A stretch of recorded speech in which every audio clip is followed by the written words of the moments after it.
कागल इथल्या मुरगुड नाका हॉटेल प्रणवजवळ असलेल्या एका विहिरीत पडून 55 वर्षीय मारुती शांताराम वरकट या शिक्षकाचा दुर्दैवी मृत्यू झालाय। आज सकाळी 11:15च्या सुमाराला ही घटना घडली असून या प्रकरणी कागल पोलीस ठाण्यात मृत्यूची नोंद करण्यात आली आहे।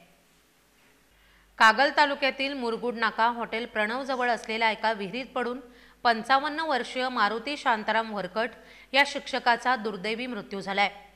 आज सकाळी 11:15च्या सुमाराला ही घटना घडली असून या प्रकरणी कागल पोलीस ठाण्यात मृत्यूची नोंद करण्यात आली आहे। मिळालेल्या माहितीनुसार मारुती वरकट हे कागल नगरपालिकेच्या विभागीय शाळेत शिक्षक म्हणून कार्यरत होते। ते flat number 3 Siddhivinayak apartment Brahmapuri गल्ली कागल इथं राहत होते। त्यांचा मुलगा प्रणव मारुती वरकट यांनी याबाबत कागल पोलीस ठाण्यात वर्दी दिली आहे। दुपारी 2च्या सुमाराला त्यांचा मृतदेह विहिरीतून शोधण्यात आला।